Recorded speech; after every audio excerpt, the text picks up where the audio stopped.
അപ്പോൾ ഒക്കെ കയ്യിൽ നിന്ന് പോയിട്ടുണ്ടാവും.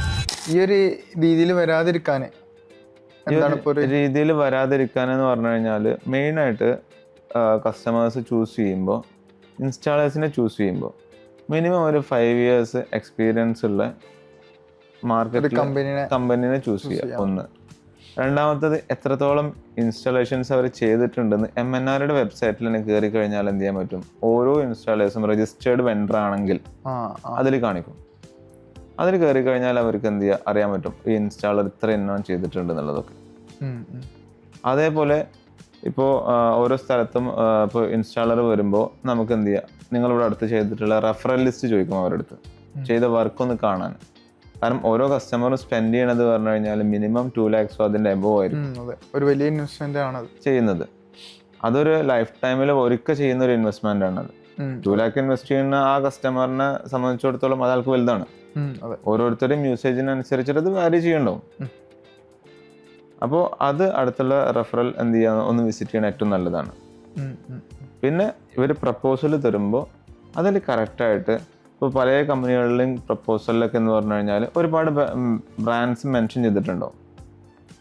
അതിൽ പ്രോപ്പറായിട്ട് ഏത് ബ്രാൻഡാണ് ആ പെർട്ടിക്കുലർ സൈറ്റിൽ ഉപയോഗിക്കുക എന്നുള്ളത് കൂടി ഉറപ്പുവരുത്തണം.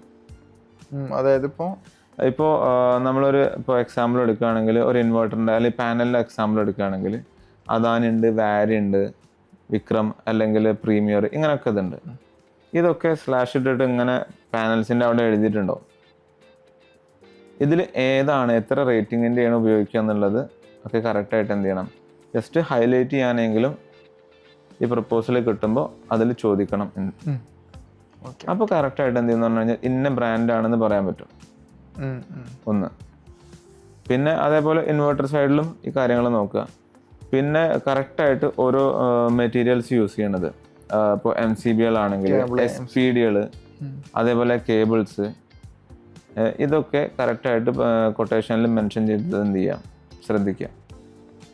പിന്നെ അതിൽ ശ്രദ്ധിക്കേണ്ട വേറൊരു കാര്യം എന്ന് പറഞ്ഞു കഴിഞ്ഞാൽ ചിലതിൽ കൊട്ടേഷനിൽ എന്ന് പറഞ്ഞാൽ കൊട്ടേഷൻ എന്ന് പറഞ്ഞാൽ കംപ്ലീറ്റ് ആയിട്ട് ആ ഒരു കസ്റ്റമർക്ക് വരുന്ന എമൗണ്ട് ഫുള്ളായിട്ട് മെൻഷൻ ചെയ്യണം.